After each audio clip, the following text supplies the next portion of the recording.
ગુજરાત રાજ્યમાં ચાલી રહેલી એસઆઈઆરની પ્રક્રિયા હેઠળ મતદારોને હેરાનગતિ બંધ કરવાની માંગ સાથે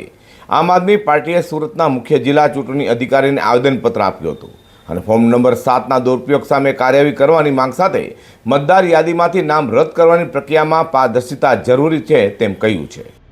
એસઆઈઆર પ્રક્રિયા અંતર્ગત નાગરિકોની હેરાનગતિ બંધ કરવા બાબતે તેમજ નાગરિકોને હેરાન કરતી નોટિસો બંધ કરવા બાબતે સુરત આમ આદમી પાર્ટીએ મુખ્ય જિલ્લા ચૂંટણી અધિકારી સૌરભ પારધીને આવેદનપત્ર આપ્યું હતું। આવેદનપત્રમાં જણાવ્યું હતું કે સુરત જિલ્લામાં ભારતીય ચૂંટણી પંચ દ્વારા ચાલી રહેલી એસઆઈઆર પ્રક્રિયા અંતર્ગત કેટલાક વિસ્તારોમાં મતદારોને અયોગ્ય રીતે હેરાન કરવામાં આવી રહ્યોની ગંભીર ફરિયાદો સામે આવી રહી છે। આ મુદ્દે શહેર પ્રમુખ ધર્મેશ ભંડેરીએ જણાવ્યું હતું કે ડ્રાફ્ટ મતદાર યાદી જાહેર થયા બાદ અમુક લોકો રાજકીય હેતુસર ફોર્મ નંબર 7 ભરીને અનેક નિર્દોષ મતદારોનું નામ તેમની જાણ બહાર મતદારીમાંથી રદ કરવાના પ્રયાસો કરી રહ્યા છે, જે લોકશાહી માટે અત્યંત ઘાતક છે।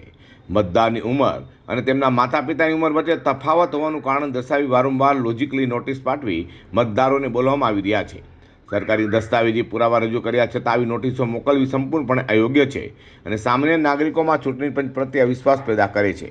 અમારી સ્પષ્ટ માંગ છે કે ફોર્મ નંબર 7 મુજબ નામ રદ કરવાની કોઈપણ કાર્યવાહી કરવા પહેલાં સંબંધિત મતદારને ઓછામાં ઓછા 3 વખત નોટિસ પાઠવવામાં આવે, તેમના ઘરે જઈ સંપૂર્ણ ચકાસણી કરવામાં આવે અને તેમને પોતાનો પક્ષ રજૂ કરવાની પૂરતી તક આપવામાં આવે તેમ જણાવ્યું છે।